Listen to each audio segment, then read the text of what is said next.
Mga balitang dapat niyong malaman. Mga balitang dapat niyong pakinggan. Here now is 105.9 Wild FM News Bites. Wild FM News Bites. So the time it is now exactly 7 o'clock in the morning, and now for the news. Pilason ang apat ka mga pamatanon nga nagpaihi o kon nagpang-siphon sang gasolina sang motorsiklo nga nagapark sa karsada sang naaksidente malapit sa Arevalo Elementary School nga sakop sa Barangay San Jose, Arevalo, alas 3 kainas ang kaagahon. Suno kali alias Tingting, nagalakat siya kagang iya nga bata sang nakita nila nga ang mga pamatanon nga nagasipon sang gasolina sang motorsiklo. Nakita pa sa mga pamatanon nga may mga minor di edad man nga nagatambay sa higad sang karsada nga ila ginahanting gamit ang duha ka kutsilyo samtang nagasakay sa motorsiklo. Tungod sini ginlaga sila tub-tub nga nakabunggo sa nagapark nga tricycle kag motorsiklo. Na-recover sa lugar ang isa ka kutsilyo kag gindala ang duha ka pilason sa ospital kag nagapadayon ang investigasyon sang kapulisan. Di bala may ara kita sang curfew for minors? Di alas 3 ang kagahon din kamuya. Ikaduha mga kabyanan, ahay kaluluoy sa mga kabataan nga nakabunggo, no? Mga pilason, kwan, hugasin yung gasolina para atong ginsaypo nila nga gasolina, amo tong ihugas sa pilas nila para nga ma-disinfect. Taon ta kung hindi sila magwawawaw. Kung isa do kailinit na gibla, no? Makol mo, just try to imagine mga kabyanan kung anong tawag sini ka bisitan ang ihatag ya sa salakyan o sa motor to nga ginsaypon nila. Dibla kibot ka lang imo ya, butang tabi nakapultang ka, tapos kibot ka lang imo ya, paglakat mo wala lang gasolina. Di kundi ribalaso ka. Tapos to nakabunggo mga wala man ang lisensya kung kay sinoning motor taning agin gamit nila baw. Amuning nami pagitani ang pamangkot ang agin pahulam.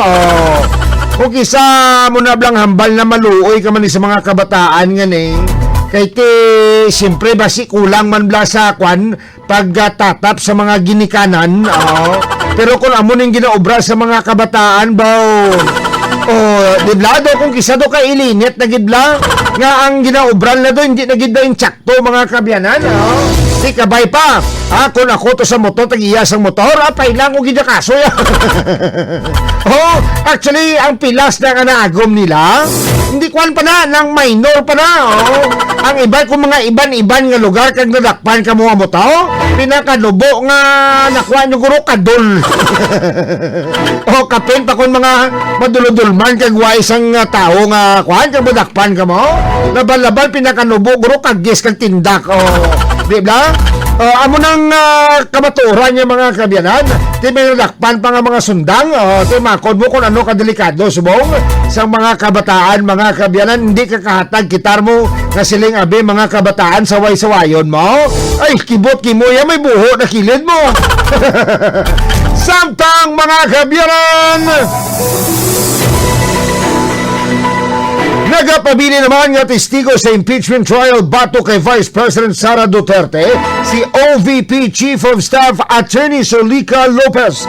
Ini ang ginatag ni Attorney Lorna Capunan, counsel sa House Prosecution, bakaligad ang anunsyo nga hindi na pag-ipresentar nga testigo si Lopez may kaangtanan sa ginaaligar grave threats sang Vice Presidente kay President Ferdinand Marcos Jr., First Lady Liza Marcos, kag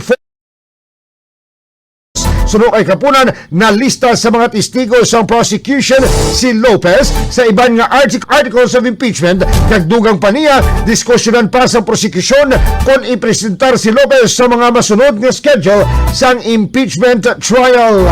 Pinagligad lang ito nga mga sinimana, mga kabyanan.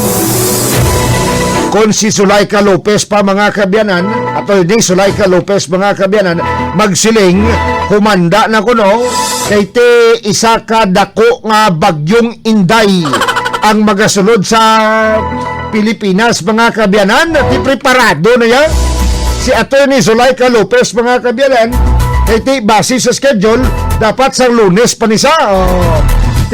Igo mo ra ginisol mga kaabyanan tungod nga ginapasunis ang prosecution panel nga mangin redundant mga kaabyanan. Kumbaga amuman gyapon ang ihambal niya sa nauna nga nahambal mga kaabyanan. Ginlain na lang sa lain nga impeachment tawag sini sa lain nga tawag sini di na to gali malipad ko sa lain na lang impeachment case iga presentar mga kaabyanan ining Zulaika Lopez mga kaabyanan ti stratehiya man iniya mga kaabyanan sang kada